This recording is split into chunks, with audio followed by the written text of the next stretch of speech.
Okay, let's jump right into the enigmatic and honestly insanely atmospheric world of Elias EVH Thorne's masterpiece, A House of Unreliable Mirrors. Because this isn't just a story. It's this brilliantly braided narrative that forces us to question the very nature of truth, memory, and, well, the stories we constantly tell ourselves. In fact, Thorne's publisher actually attached a note to the original manuscript with this chilling warning right here. Read carefully. Read suspiciously. Above all, read as though someone is reading you. Talk about setting a mood, right? It tells us right out of the gate that the text we're about to explore is fundamentally unstable. The manuscript actually arrived disheveled, filled with contradictory footnotes, shifting handwriting, the whole shebang. It completely sets the stage, letting us know we absolutely cannot just passively consume the story. We're implicated from page 1. So let me ask you a question. Have you ever felt that a painting was looking back at you? You know, that cold, creepy certainty that you aren't just observing art, but the art is actually observing you? That exact feeling is the eerie central premise that drops us straight into the Gothic spell of an estate known as Mirrorfield. Which brings us to Section 1, the rules of Mirrorfield, a house with no reflections. To really get the most out of this explainer, we first need to wrap our heads around this bizarre setting. See, Thorne defines a house not just as an architectural structure made of bricks and wood, but as an accumulation of everything that has ever happened in those rooms. Over time, according to the author's glossary, a house develops something analogous to memory and judgment. It literally becomes a sentient record. It absorbs every single lie, every argument, and every unspoken truth. And that completely explains why the owner of the estate, Sir Aldous Croy, insists on a very, very specific interior design choice. Every single mirror in the estate is covered in dark green velvet. Why? Because the house absolutely refuses to reflect false images. Sir Aldous covers them up because, well, a covered mirror acts as a kind of temporary mercy. It forces you to remember your true face, rather than just passively staring at the polished mask you usually present to the world. Now, the mirrors might be covered, but the art collection is wide open. Mirrorfield houses somewhere between 60 and 80 portraits of uncertain provenance. And here is where it gets deeply, deeply unsettling. All the subjects in these paintings are looking slightly to the left, just out of frame. And if you stand in front of them, their expressions literally shift based on your own personal guilt. It is this terrifying moral test. Plus, at the end of a hidden corridor, one final painting remains completely covered in velvet, uncatalogued. All right, moving on to Section 2, the tutor and the grifter. Two parallel experiments.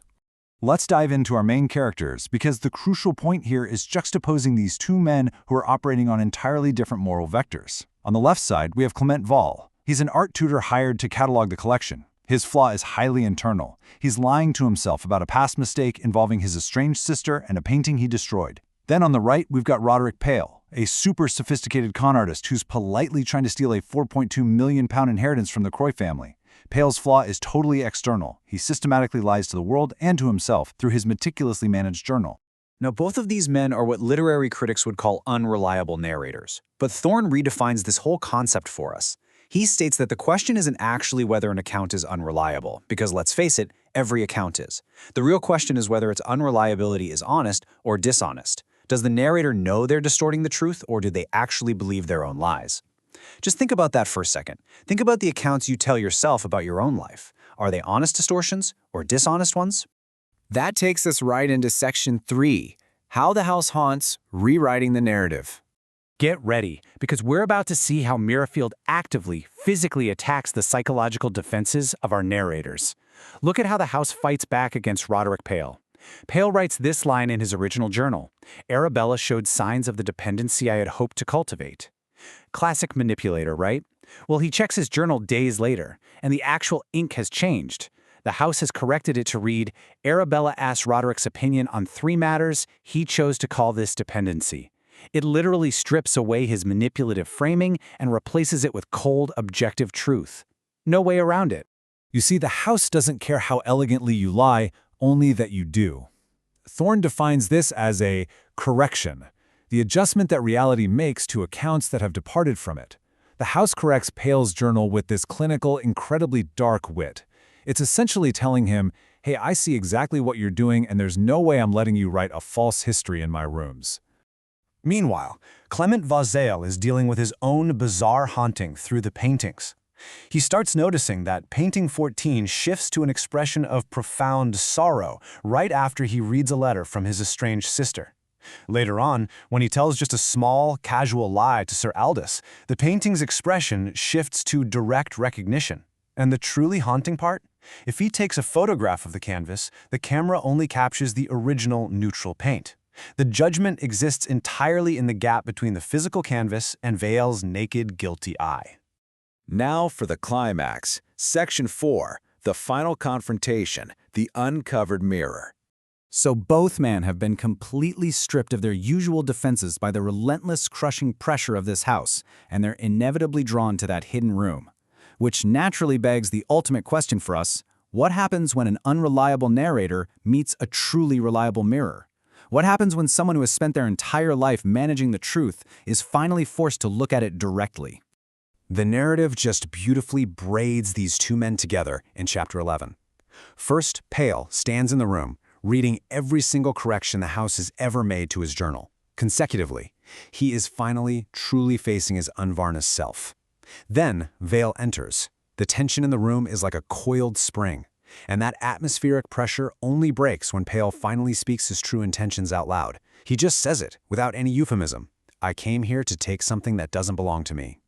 And the moment that honesty is finally released into the room, Vael reaches out and lifts the green velvet cloth. Underneath, the final painting reveals a woman holding a small, round mirror, but she isn't looking off to the left like all the others. She is looking directly at them. And in her painted mirror, she reflects both Vael and Pale side by side. But the crazy part is, she doesn't reflect them with malice or judgment. She reflects them with absolute, unrevised honesty. They see themselves exactly as they are in that raw moment. Two men who have, finally, stopped revising their accounts. It's terrifying for sure, but it is also profoundly liberating. Let's step back for a second. Section 5, the anatomy of a meta-novel, deconstructing Thorne. If we pull back and actually deconstruct Thorne's own author notes at the end of the book, we get a fascinating look at his stylistic influences. It's like a literary recipe. He borrows the dark, claustrophobic architecture and that living, sentient house vibe straight from Edgar Allan Poe. Then, from Vladimir Nabokov, he takes the brilliant, playful use of unreliable language, the self-conscious narration, and of course, those delightfully malicious footnotes. And finally, from Henry James, he draws that intense moral interiority, where the most explosive drama doesn't happen in action sequences, but in the quiet, agonizing social tension right beneath the surface of a polite breakfast conversation. Which actually brings us to a really profound definition from Thorne's glossary. A portrait, at least in the context of Mirrorfield, is a painting that is also a portrait of its viewer, produced entirely in the gap between what the viewer presents and what the painting perceives. So I want you to really think about this for a second. If you were to walk the halls of Mirrorfield, what would your portrait look like? What hidden truth would exist in that gap for you? By the epilogue, both men are fundamentally changed, though. To be clear, they aren't just magically fixed. Vael accepts a permanent position from Sir Aldous to stay at Mirrorfield. He actively chooses to live in an environment that demands constant truth, and he finally sits down to write an honest letter to his sister. Pale, on the other hand, leaves the estate and completely abandons his con. He heads back to London to clumsily, awkwardly try to correct his past wrongs, but this time he does it without method, without charm, and without manipulation. They both essentially choose the difficult, messy space of honesty over the warm comfort of their lies. And that perfectly sets up the book's haunting final line. What the mirrors remember when uncovered is the business of the reader. Thorne leaves us exactly where we started, totally implicated. Are you brave enough to uncover your own mirrors? To stop revising your own story? It's one of those questions that just stays with you long after the final page is turned. I really hope this explainer gave you a solid glimpse into why this novel is so unforgettable, and honestly, leaves you hungry to explore exactly what your own reflection might reveal.